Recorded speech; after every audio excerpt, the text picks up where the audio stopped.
The 1920s, a thing called vaudeville became real. It was just variety show. So you would go to the theater and it'd be like a 2 or 3 hour show, but it'd be 15 or 20 acts. Let's face it, working in a pawn shop means you never know what's going to walk through the door. One minute it's a rare antique, the next it's something so weird it makes everyone stop and stare. From strange items to even stranger people, Pawn Stars has had its fair share of truly bizarre moments. At the top of this list of bizarre moments is this guy who walks into the pawn shop with something a little too creepy. He meets Corey at the counter and tells him that he has a ventriloquist dummy from the 1950s that he is looking to sell. Believe me when I tell you that the sight of this dummy will leave you speechless. It looked like one of those items that crept out of a horror movie. Corey decided to tell his dad to come check out the doll since he is an expert.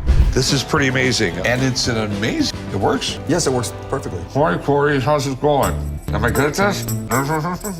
Game job or anything, but... I don't care what Rick says. That doll looks scary as hell. Now, Rick is pretty excited about the doll. I mean, Corey already said he was an expert and he loved dolls. The doll does seem to be in pretty good condition. It even looks like it has never been used by a home or for any act. Once something looks this good and clean, you can bet that the person who brings it in is going to want a lot of money for it. So where in the world did you get this? In Santa Barbara, California, about 10 years ago. What are you looking to get for it? I'm asking $800 for it. It's in its original box. The box looks good condition. I mean, it's amazing. It's new Right. condition. I imagine a kid got this for Christmas and said thinking, and Yeah, then it probably. got thrown in a closet. Haha. Now, Rick seems to be the new baby of the house. He can't see a doll and just must be excited. Corey could not hide the fact that the doll is very creepy. The customer tells them that he is looking to get $800 from its sale, and that surprisingly sounds like a pretty fair price, given the fact that the doll is in pretty good condition. Corey wants to get an expert to find out what the doll is really worth and what other information they need to know about it. Wow, have you replaced Chumlee with a dummy? I just called you down here to see if you need an opening act. You know, it would be actually worth seeing you on stage with that. I like this guy. Stop moving his head like that. Oh, and this is actually one of the most famous ventriloquist dolls in the world.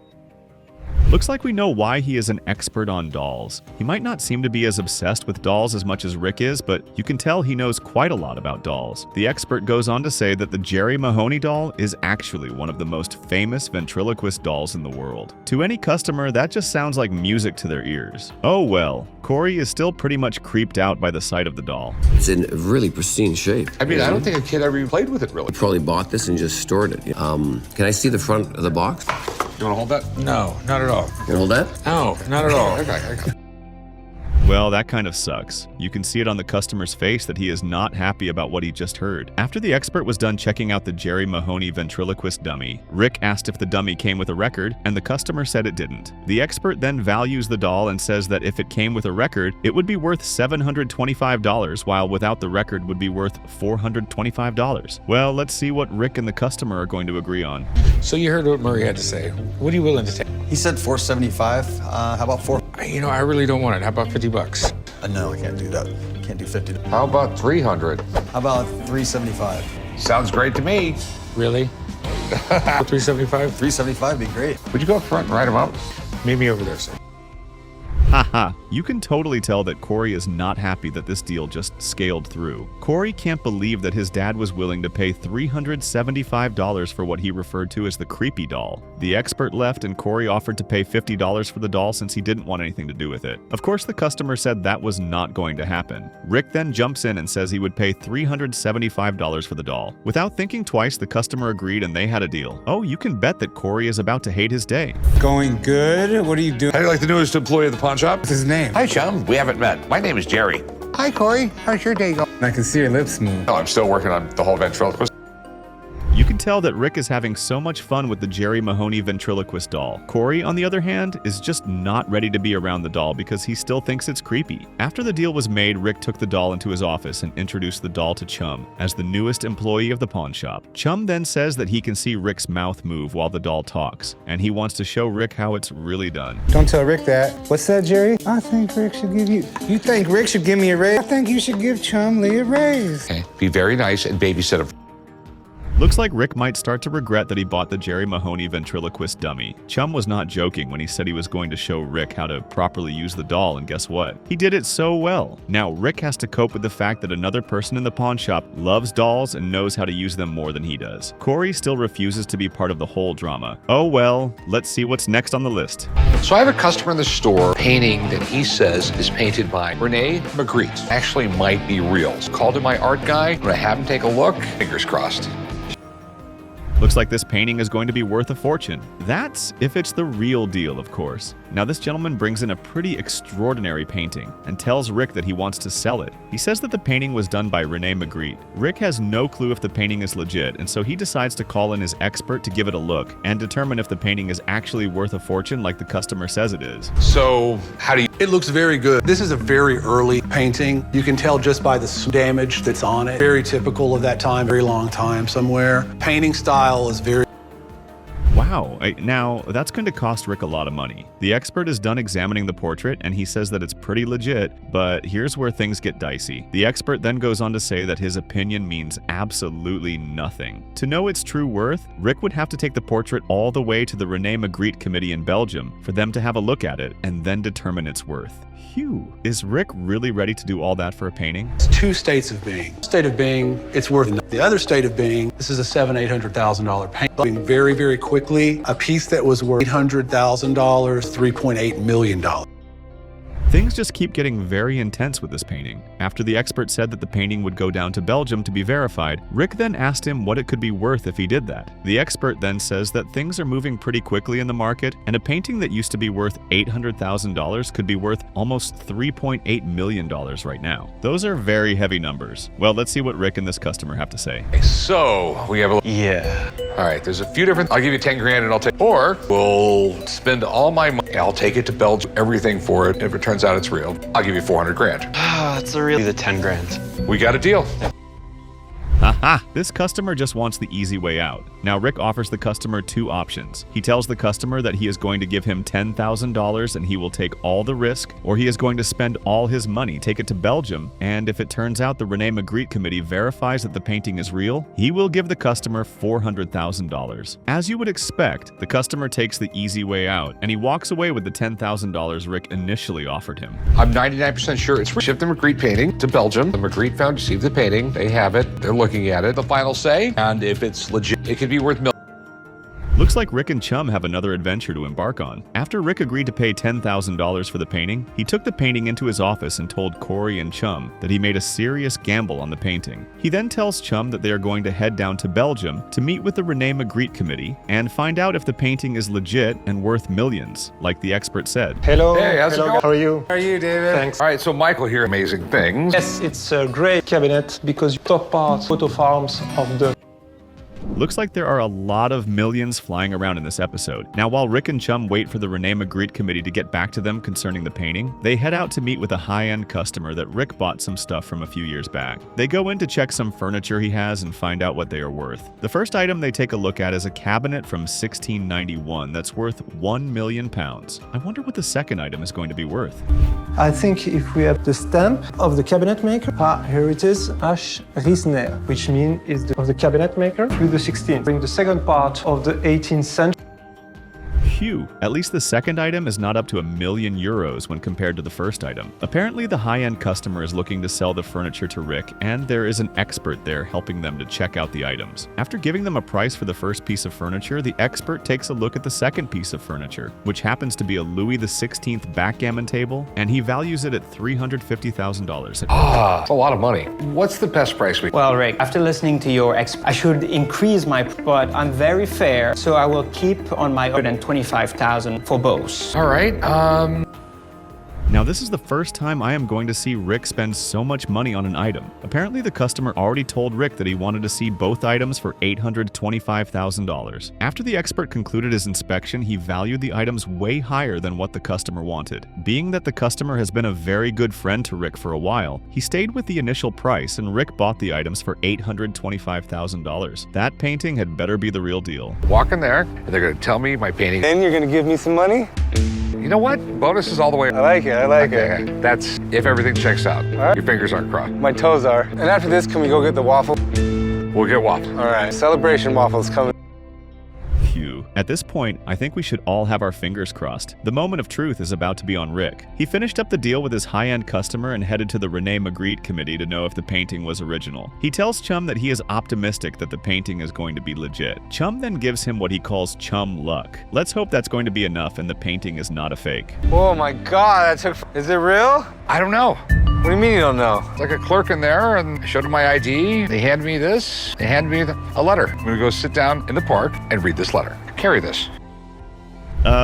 There's just so much tension and suspense building up in my brain right now. Apparently, Rick was the only one who went in to see the René Magritte committee and Chum had to wait outside. Rick spent quite some time in there, and when he came out, he had a big box and a letter. He told Chum that he has no idea if it's real or a fake, and they have to open the letter for the truth to be out. They head to a park, and now they are about to open the letter. Once again, fingers crossed, people. Hey Rick, you ready to see what $10 million? All right, and I work in a business where that can definitely happen. Richard Harrison, the committee met yesterday, and is of the opinion that the work presented is not a work by René Magritte. Ouch, ouch, ouch. Now, that had to have hurt real bad. The truth is finally out, and it's not a good one. Rick finally opened the letter from the René Magritte committee, and it read that the painting he brought in was not a work that was done by René Magritte. Basically, it's a fake, and Rick gave the customer who brought it in $10,000 for a fake painting. I guess it's part of the business. You win some, and you lose some. This was a big loss, I must say. Now let's see what's next on the list. I'm in LA to visit a Hollywood prop house I heard about. Normally, they just rent to movie and TV items that are for sale. But I'm gonna go check them out. Hopefully, I can find. I'm looking for Monty. Yeah, it's me. How you doing? Good. How you doing? Good, man. Quite the place here. Yeah, it is. Man, this customer shop is stocked with all kinds of things. This is the type of shop you go to and find whatever you're looking for. Now, Chum is in LA to visit a Hollywood prop house he heard about. The customer wants to sell a couple of items, and Chum decided to stop by and see what he could get from the shop, with the hopes of finding something that would prop up the profits of the pawn shop. I think everybody did, man. That was classic. Yeah, it was classic. Spaceballs, 1987 comedy directed by Mel. It was a play on sci-fi movies at the time, but it was a real parody of like permission from George Lucas to be able to use a lot of the references. Are you surprised that Chum knows a great deal about the Spaceballs Eagle 5 prototype? Oh, trust me, you shouldn't be. When it comes to movies, you can bet that Chum is always going to know something about it. And it seems like this particular prototype played a significant role in the Star Wars parody movie called Spaceballs. Chum and the customer both agree that when the movie was released, it was a classic. I'm just holding it for somebody, and they recently said they're, interested in selling it. What is the owner looking to get for this? $12,000. Okay, it's pretty cool. I don't really know how much that's worth. On something like this, they want a movie-used prop, but... Well, from the look of things, it seems like Chum is not interested in that Spaceballs Eagle 5 prototype. The customer told him that he was keeping the prototype for a customer who wanted to buy it for $1,200. Chin then goes on to say that these types of props can sell for up to $12,000, especially if they are going to be used in a movie. Since he is not interested in the item, let's see what really brought him to shop. Right here. You recognize this? No. A peak hand mirror that Cameron Diaz used. Oh my God, I love that movie. Yeah. Piece that actually was purchased in Italy specifically for the film, and it's... Now, that sounds pretty cool. I'm sure if Rick were here, he would have been super excited to see something like this. Seeing that Chum was not interested in the prototype, the customer decided to show him something else. He had an antique Gangs of New York hand mirror that was one of a kind. And guess what? The mirror was used by the popular actress Cameron Diaz. That movie made huge numbers when it was released. It was made in 2002, directed by Martin. Time period about 1862, 5 Points, and all these different immigrants kind of battling for their... And Cameron Diaz played like a pickpocket. Haha, you can already tell that Chum is very interested in this particular mirror. I mean, who wouldn't be? Cameron Diaz used it for crying out loud. If I were to be in that shop, I'd have bought it with my last penny. Like I said, when the movie was released, it did some pretty heavy numbers because it also starred the actor Leonardo DiCaprio. Now that we know its origin, let's see how much the mirror is going to be worth. I do. He's looking to get $1,000. Okay, not really sure, but this is a movie-used prop. It's freaking awesome. So this is something I'm super interested in because I love the movie so much, so. Looks Looks like I was right. Chum does seem to be interested in the mirror. Chum asks the owner of the shop if anyone wants to buy the mirror, and he replies by saying that someone was actually looking to get the mirror for $5,000. Chum is interested in it, so he tells the owner of the shop that he has no idea of its worth, and he wants to get someone to help him determine its worth before he decides to pay for it. So you guys know each other, I'm taking it? Yeah, see, Dennis, founding members of this prop house. The reason I'm working here. He was the prop master on both of these. So what can you tell me about it? This is a one-of-a-kind. The model it was built was made from this style actual film. Is that the same size as this one, or would it have been a little... And just like that, Chum missed another opportunity to make some money off the Spaceballs Eagle 5 prototype. Chum's expert comes in, and to his surprise, he knows the owner of the prop shop. The owner even says that the expert is the very reason why he works in the prop shop. The first item he takes a look at is the Spaceballs Eagle 5 prototype, and he tells Chum that it could be valued at around $12,000. Guess what? Chum's focus is on the mirror. Let's see what the expert has to say about it. If he didn't like this one, I was going to give it to my wife. Naturally, Marty picked this mirror. I've got a photo is from the film with Cameron using the mirror. It shows that it's the exact one that you have. The mirror in the shot was seen from the back because they wanted to see Cameron's beautiful face. Ooh, you can tell this expert has been in the prop business for a very long time. Chum asks the expert what he can tell him about the mirror, and he says that he found the mirror in Rome, and his initial idea was that if the owner of the shop did not like the mirror, he was going to give it to his wife. He even pulls out a picture where Cameron Diaz actually used the mirror. Well, he says that the mirror is worth $5,000. So we've got a $12,000 value on the Winnebago from Spaceballs, $5,000 value on the prop mirror from Kings of New York. Well, I appreciate you coming down. You're welcome. I'm sure I'll be calling you in the future. Okay. Thank you. It's fine for Chum to show if he learned anything from his dad's bargaining skills. The expert leaves, and Chum tells the owner of the prop shop that he is going to come back another day for the Spaceballs Eagle 5 prototype, but he has to leave with the mirror. Chum starts his bargain at $1,700, and the owner of the shop is not taking that amount. He goes up to $3,500, and Chum is doing some serious calculations in his head. What's the bottom dollar on the mirror? Did you take $1,700 for it? I know the guy wants $5,000, so just that's not gonna. Would you take $2,200? How about we do $35? How about $2,500? And yeah, I can live with $2,500. $2,500, you got it. Sure, I still look like Leo before I spend $2,500. Looks like we have a deal. Chum really loves this mirror. I'm sure he can't wait to show it to Corey and Rick. Their bargaining war goes on for a bit, and Chum tells the owner of the shop that he would pay $2,500 for the mirror. The owner of the prop shop gives it some thought, and he is like, that's actually not a bad price. Chum checks out the mirror one more time, and they shake hands for $2,500. That was not a bad deal. I got a call at the shop from a guy who has some antique thunder mugs. You must be Tom. I'm Tom. How you doing? Essentially, really small signal cannon.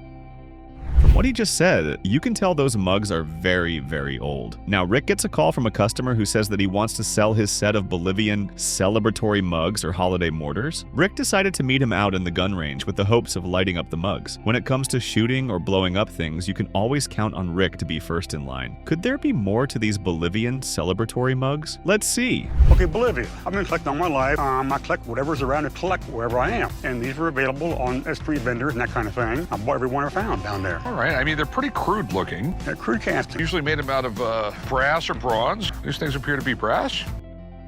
Did Rick just say they are over 100 years old? Wow, I wonder how old this customer is. Basically, these Bolivian celebratory mugs make a lot of noise, like fireworks. They were used back in the day for celebrations. If you needed a loud kaboom, Bolivian celebratory mugs were what you'd use to make it. The customer says that he is a collector, and he pretty much collects everything that finds its way to him. I mean, how much you want for them? I'm thinking $800 a fair price. Okay. You know what? Maybe we'll negotiate this price after they go bag. We'll see how loud they are first. That works. I got black powder here, so I'm good to go. I probably fired more several years ago to shoot. They will work, and I'm sure that they'll fire just fine. Seems like we are about to hear a loud kaboom. So Rick asks the customer how much he wants for the Bolivian celebratory mugs. He tells Rick that he wants $800 for all of them. Rick sees that it's a fair price, but first he wants to see if they work and if they are as loud as the customer claims them to be. Cover your ears, I guess. Okay. I mean, if we put the same length fuse in each one of them, light them like that, walk away, we'll get bang, bang, bang, bang. So we're ready to fire them? They're ready to light. Okay, we're ready to go live. Got your ears on? Whew, I can't even lie. Those things are loud as hell. They even had to cover their ears. There's no joke about what Rick said. If you don't have enough money to buy yourself a common, these Bolivian celebratory mugs will do just fine. Now that they've tested the mugs and they work perfectly, it's time for them to get down to the price and how much is going to be paid. So, I mean, what's your best price on them? I'm still gonna say $800. Let's start there. Take $600 for them? How about 7? You know what? You got a deal. I absolutely love them. I think they're the coolest things I've ever bought. I have 5 cannons now.